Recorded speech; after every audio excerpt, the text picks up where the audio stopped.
Hi sir, నమస్కారం. Hi, నమస్తే అనిల్, ఎలా ఉన్నారు? బాగున్నారు సార్, మీరు బాగున్నారు సార్? రైట్, చూసాం సార్, ఐపీఎల్ అయితే స్టార్ట్ అయింది. నిన్న కూడా ఆర్సీబీ బోని కొట్టింది. ఈరోజు హైదరాబాద్ అండ్ రాజస్థాన్ రాయల్స్ ఎలా ఉండబోతుంది?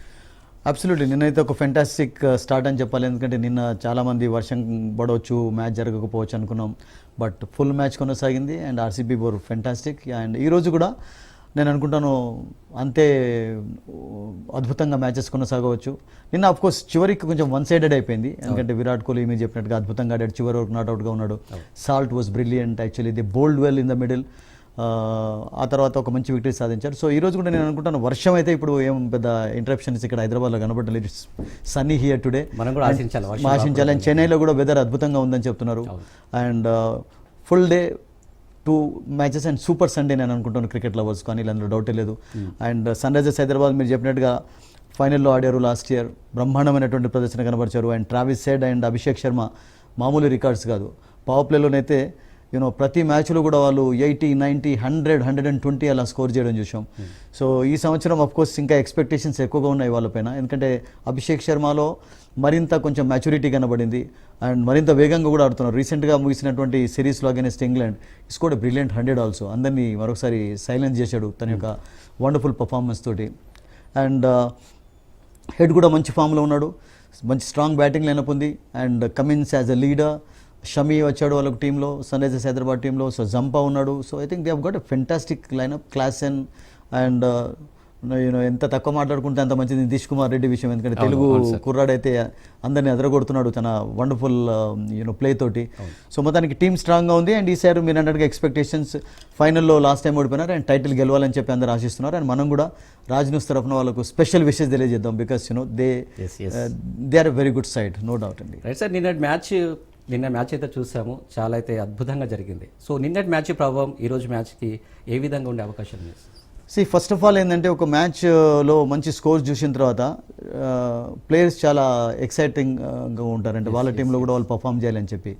అండ్ నిన్న ఆఫ్కోర్స్ బ్యాటింగ్ కండిషన్స్ ఎక్కువగా కనబడ్డాయి, ఎందుకంటే కోల్కతాలో మీరు చూడండి అనిల్, లాస్ట్ 2-3 ఇయర్స్లో 10 కంటే ఎక్కువగా 12+200 స్కోర్ చేసాయి టీమ్స్. అసలు యాక్చువల్గా 2022 వరకు మీకు కోల్కతాలో చాలా తక్కువ 200 అంటే స్కోర్స్ కనబడ్డాయి, 10 ఓవరాల్గా చూసినట్లయితే.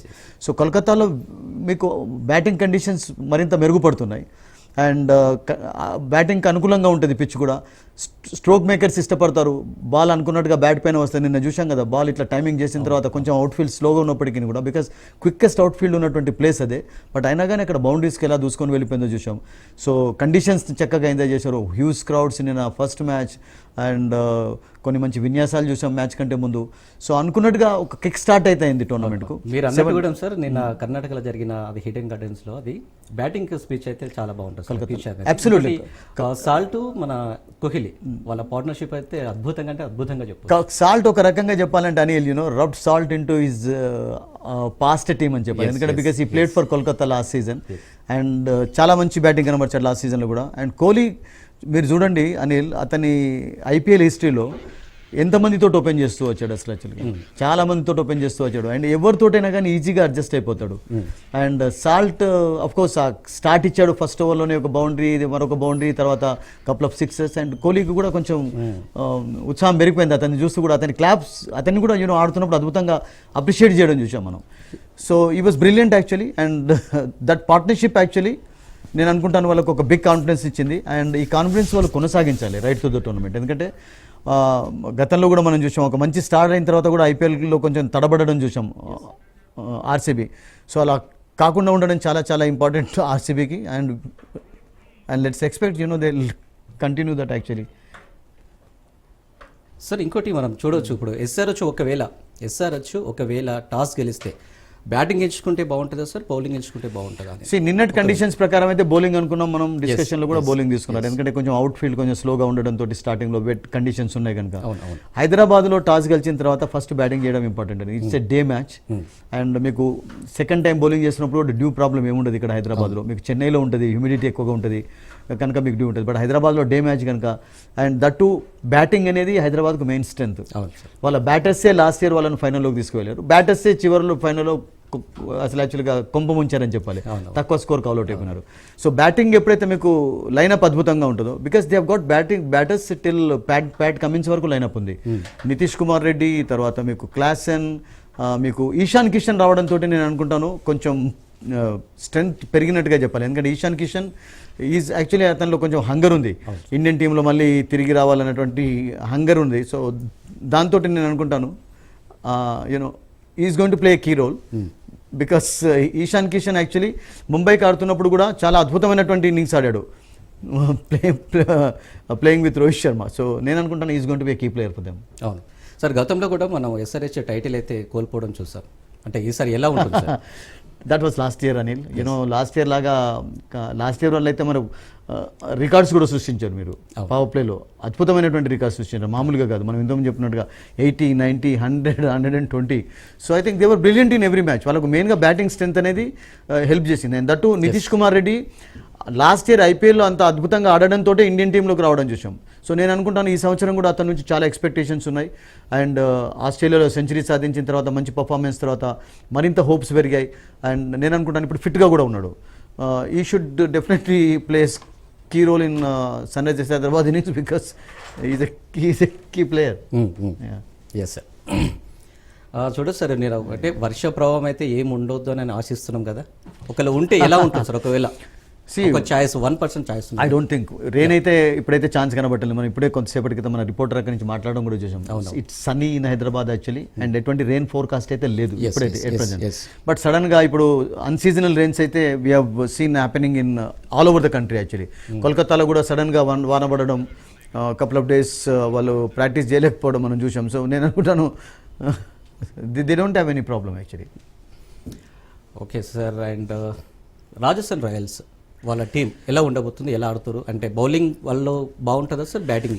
ఫస్ట్ టైం టైటిల్ గెలిచిన తర్వాత మళ్ళీ వాళ్ళు ఎదురు చూస్తూనే ఉన్నారు. ఒకసారి ఫైనల్లో ప్రవేశించారు, టీం అద్భుతంగా ఉంది. బట్ వాళ్ళకు మెయిన్ ప్రాబ్లం ఏంటంటే Sanju Samson on the field కెప్టెన్గా ఉండడు ఫస్ట్ 3 మ్యాచెస్లో. సో దట్ ఏమన్నా ఇంపాక్ట్ ఉంటుందా, ప్రభావం చూపుతుందా? We have to wait and see. ఎందుకంటే సంజు శాంసన్ యాజ్ ఎ లీడర్గా ఉండడం అండ్ దట్ ఒక కొత్త కెప్టెన్ రావడం రియాన్ పరాగ్ లోపల్లో. So I think we have to wait and see for that. Because Sanju Samson as a బ్యాటర్గా ఆడతాడు, ఒక ఇంపాక్ట్ ప్లేయర్గా ఆడబోతున్నాడు ఈ పర్టికులర్ సీజన్లో ఫస్ట్ ఫేజ్లో. సో అతని ప్రభావం ఏదైనా ఉంటుందా? బికాస్ ఆన్ ద ఫీల్డ్ అతడు ఉండడం, లీడ్ చేయడం డిఫరెంట్గా ఉంటుంది. అండ్ రియాన్ పరాగ్ కొత్త క్యాప్టెన్ కనుక అతనికి డొమెస్టిక్ ఎక్స్పీరియన్స్ ఉంది లేదని కాదు, బట్ ఒక ఐపీఎల్ లాంటి టోర్నమెంట్లో లీడ్ చేయాలి అంటే అండ్ దట్టు సంజు శాంసన్ యొక్క రోల్ను ఫిల్ చేయాలంటే 3 మ్యాచెస్లో చాలా కష్టం. బికాస్ ఇప్పుడు సూర్యకుమార్ బాంబేకు చేస్తున్నాడు అంటే అతనికి ఎక్స్పీరియన్స్ వచ్చింది ఇండియాకు లీడ్ చేయడం. బట్ నేనేమనుకుంటానంటే రియాన్ పరాగ్కు ఒక examination, that they are playing first match outside వాళ్ళ హోమ్ టెరిటరీ ఆడుతున్నారు కనుక ప్రెషర్ అతని పైన ఉంటుంది. టీం చాలా అద్భుతంగా ఉంది, అందులో డౌట్ లేదు.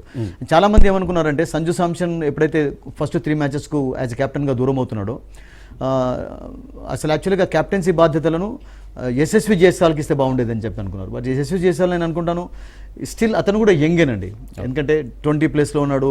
అండ్ అతని పైన కూడా ఎక్స్ట్రా ప్రెషర్ ఉండకుండా ఉండాలంటే I think let him be totally free. So నేను అనుకుంటాను that will be good for them actually. ఎందుకంటే అతను ఇప్పుడు ఫ్రీగా బ్యాటింగ్ చేయగలుగుతాడు. బ్యాటింగ్ లైనప్లో మీరు అన్నారు కదా, వాళ్ళకు హెట్మేర్ ఉన్నాడు, చాలా అద్భుతమైనటువంటి బ్యాటర్. అండ్ హెట్మేర్ పైన నేను అనుకుంటాను అంత ప్రెషర్ కూడా ఉండకపోవచ్చు. బికాజ్ అండ్ ఈ సంవత్సరం జోఫ్రా ఆర్చర్ను తీసుకున్నారు బౌలర్గా. శ్రీలంకన్ మీరు చెప్పారు కదా, హసనంగా ఉన్నాడు వాళ్ళకు. So team is good actually, team is good. But కంపారిజన్లో మాత్రం నాకేమనిపిస్తుంది అంటే ఆన్ పేపర్ హైదరాబాద్ కొంచెం స్ట్రాంగర్గా కనబడుతుంది. ఎందుకంటే కమిన్స్, తర్వాత షమి, తర్వాత హర్షల్ పటేల్, జంపా, తర్వాత రాహుల్ చహర్, నితీష్ కుమార్ రెడ్డి. సో వీళ్ళందరూ కూడా ఫుల్ కోటా వేసేటటువంటి ఓవర్స్ బౌలింగ్ చేసేటువంటి ప్లేయర్స్ వీళ్ళందరూ. So I think Hyderabad on paper is looking స్ట్రాంగ్గా. బ్యాటింగ్లో కూడా మీరు చూడండి, Travis Head, Ishan Kishan, Abhishek Sharma, Klaasen వరకు మీకు మంచి బ్యాటింగ్ లేనప్పుడు. సో కంపారిజన్లో మాత్రం అబ్సల్యూట్లీ టుడేస్ మ్యాచ్లో Hyderabad is stronger than Royals. Sir ఇప్పుడు మీరు అన్నట్టు Abhishek Sharma and Travis head last time అయితే వాళ్ళైతే వీర వాగడైతే వాగారు బ్యాటింగ్ అయితే. అంటే ఈసారి ఎలా ఉండబోతుంది అలాగే? ఎవ్రీ సీజన్లో కొనసాగవచ్చు. మేబీ ఎక్స్పెక్టేషన్స్ ఎక్కువ ఉన్నప్పుడు కొంచెం వాళ్ళు ఇంకా మరింత బెస్ట్ పర్ఫార్మెన్స్ కూడా ఇవ్వచ్చు. బికాస్ అభిషేక్ శర్మ రీసెంట్ టైమ్స్లో లాస్ట్ ఇయర్ యొక్క పర్ఫార్మెన్స్ను ఎక్కడ కూడా తగ్గించలేదు. ఇంటర్నేషనల్ మ్యాచెస్లో కూడా దాన్ని రెట్టింపు చేసేయడం చూసాం. ఇంగ్లాండ్ తోటి సెంచరీ చేసినప్పుడు, ఇంగ్లాండ్ తోటి ఆడకముందు ఈవెన్ కొంతమంది ఫేమస్ ఇండియన్ క్రికెటర్స్ కూడా కొంచెం క్రిటిసైజ్ చేయడం చూసాం. సో అందరి వాళ్ళను సైలెన్స్ కూడా చేయగలిగాడు ఒక మంచి బ్రిలియంట్ సెంచరీ తోటి. సో అతనిలో కొంచెం మ్యాచ్యూరిటీ వచ్చింది, బౌలింగ్ కూడా చేయగలుగుతున్నాడు. అండ్ ఐ థింక్ స్టైల్లో కూడా చాలా చాలా మార్పు చూస్తున్నాం అభిషేక్ శర్మలో. సో నేను అనుకుంటాను ట్రావిస్ హెడ్ అంటే చాలా టన్స్ ఆఫ్ ఎక్స్పీరియన్స్ ఉంది అతనికి. ఆస్ట్రేలియాకు చాలా రోజుల నుండి ఆడుతూ ఉన్నాడు అండ్ బిగ్ బిగ్ టోర్నమెంట్స్లో ఆడాడు. సో నేను అనుకుంటాను ఆ కాంబినేషన్ సరిగ్గా వర్కౌట్ అయినట్లయితే I think it will be good for them. Because ఎప్పుడు కూడా ఒక మంచి స్టార్ట్ లభించినట్లయితే, నిన్న కూడా మనం చూసాం కదా అనిల్, కోల్కత్తాలో మీకు రాయల్ ఛాలెంజర్స్ బెంగళూరు గెలవడానికి 170+ అనేది అంత ఈజీ టోటల్ అయితే కాదు చేజ్ చేయడం.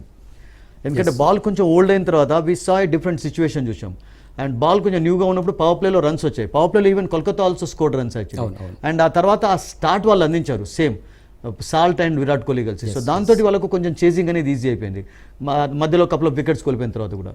సో నేనేమనుకుంటానంటే వాళ్ళకైతే ఫామ్ ఉంది, కాన్ఫిడెన్స్ వాళ్ళ వైపు ఉంది, ఫైనల్లో కూడా ఆడారు కనుక I think that to they are playing first match their home ground ముందు ఆడుతున్నారు, in front of their home crowd. And హైదరాబాద్లో మీకు బ్యాటింగ్ ఫేవరబుల్ కండిషన్స్ ఎక్కువగా ఉంటాయి. బాల్ అనుకున్నట్టుగా బ్యాట్ పైన వస్తుంది, బిట్ ఆఫ్ బౌన్స్ ఉంటుంది, హిట్ చేయడానికి ఇష్టపడుతుంటారు ప్లేయర్స్ అందరూ కూడా. So that should definitely work out for. And అది కాకుండా మీకు ఈశాన్ కిషన్ ఫస్ట్ టైం ఆడుతున్నాడు కదా హైదరాబాద్కు. అండ్ అతనిలో ఆ పిటేట్ ఉంది, ఆ హంగర్ ఏంటంటే ఇండియన్ టీంలో మళ్ళీ తిరిగి రావాలన్నటువంటి ఒక కసి కూడా కనబడుతుంది. So I think they are definitely going to